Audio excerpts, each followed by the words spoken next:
Hello everyone. Today I will be presenting on the topic The West and the Rest, Discourse and Power, which is a piece of writing by Stuart Hall in his book called The Formations of Modernity, which highlights things like characteristics of the modern societies, the birth of social sciences in the Enlightenment period, the emerging identity of the West and its encounters with other civilizations. Today, a certain group of people are regarded as a rest, while the people living in the more urbanized and capitalized societies are regarded as a West. In history, the West is not necessarily the people living in the Western Hemisphere.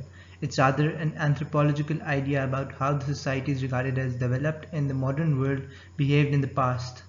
It's more of a historical construct rather than a geographical construct. The discourse of the West and the rest as a system of representation represents the world as a divided into a simple dichotomy. The words, the words West and rest are oversimplified versions of two differentiated cultures which are used as standard of model to compare two identities of the world. It asserts that the entire West is unified by the sense that they are different from the rest of the world. Throughout history, people tried to differentiate themselves from those living on the other side of the world. This idea lies within the roots of the formations of modernity. It also gives rise to the concept of Orientalism, which fantasized and distorted European perception about the Eastern people. The world is divided into two differentiated halves. The rest is viewed from a stereotypical lens where it is defined as everything which the West is not. The idea of Western superiority and Oriental inferiority originated from the convention of the West being modern and the rest being traditional.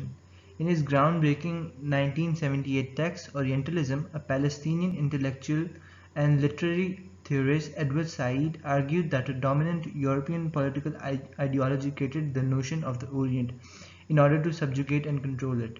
The Orient was never able to represent itself. According to Edward Said, colonialism did not work through armies, conquest, and oppression. It worked through literature, and it was justified with narrative. Orientalism is a way of seeing that imagines, emphasizes, exaggerates, and distorts differences of certain cultures as compared to that of the West. Orientalism unilaterally determined what can be said about their cultures, as various discourses in the West produced and constructed the Orient, or also known as the rest, as an object of knowledge. The West essentially painted a picture of the cultures in the rest and captured them in a stereotypical lens. Some modern day examples of Orientalism are widely known as Arabs being regarded as terrorists and misogynists, and Africans as starving victims, Mexicans as drug lords, corrupt leaders, and Asians as software engineering religious fanatics by the Western media. There was a family of ideas that provided the Orientals with a mentality and a perception about the rest having regular characteristics. European explorers, classical poets, myths, travelers' tales were some of the few sources that formed an archive of knowledge about the rest. Uh, as an example, Plato in 347 BC described the rest as a string of legendary islands which encouraged many explorers to set out and explore the world. The classical poets such as Horace and Ovid also describe the rest as an eternal paradise, a place of perfect happiness and a springtime of human beings. Prior to the emergence of modern Orientalism in the age of exploration, before the 15th century, European explorer Henry the Navigator sailed to the Atlantic Ocean and discovered Madeira Islands in 1419 and the Azores in 1427. Other Western explorers were also optimistic to discover trade routes that could connect them to the land unbeknownst to them. They expected their destination to be filled with their fantasized idea and mythological beliefs. The people in India were even believed to have dog heads. Sexual fantasies of European explorers made them imagine the culture in the rest to be more erotic and cruder. The West also believed that the rest contained heavenly rivers, people with goat's feet, people who lived under 400 years, and many other supernatural ideologies were expected. The Portuguese believed that a Christian king named Preston John had great power in the subcontinent, and he would help them in war, along with their Christian allies in India.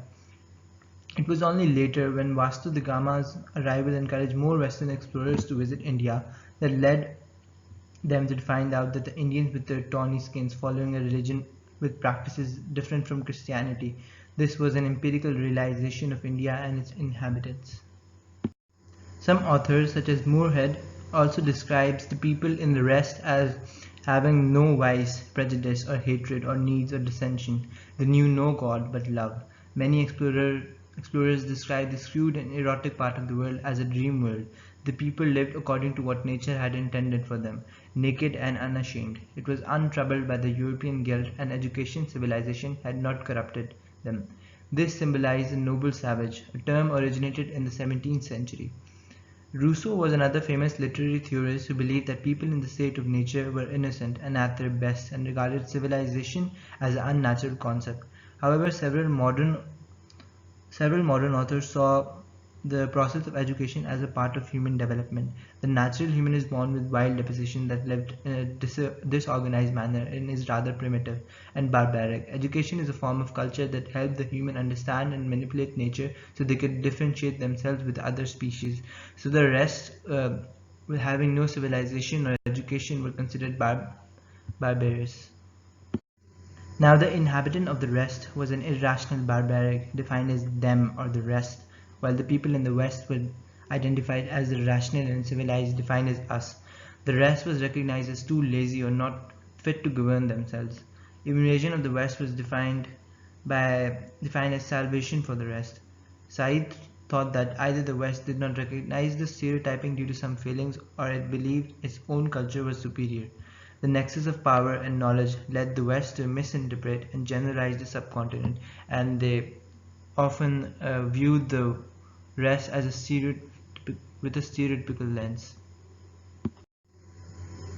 Europeans once believed that all mankind were the sons and daughters of Adam and Eve.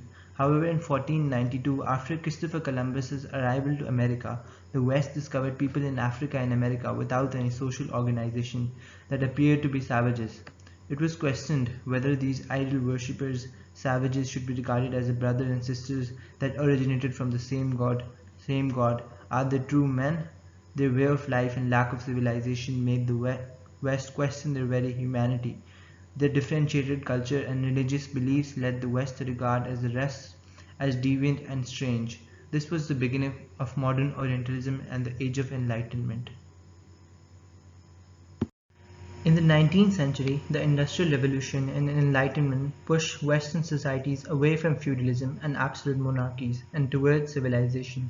The West gained power, weapons, modernization, and economic stability, which made it think itself as a superior and civilized identity.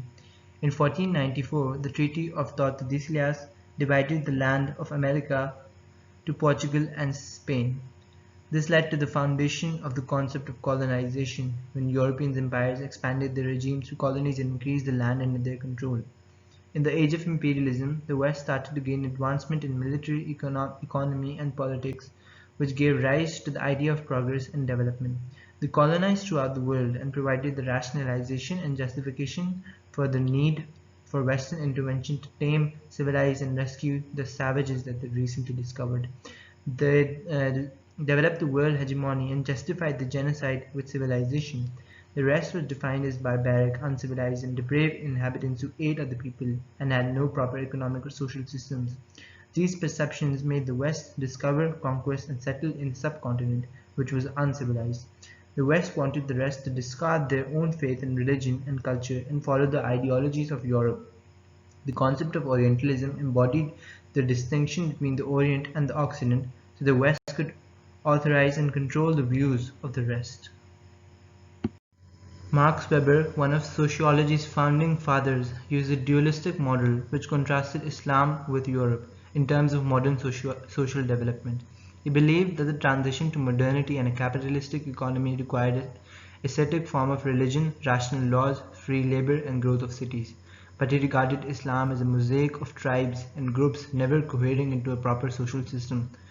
Karl Marx is another one of the founding fathers of modern sociology, who stated that society is propelled to development with class struggle and progresses through a series of stages that is dominated by a particular social class.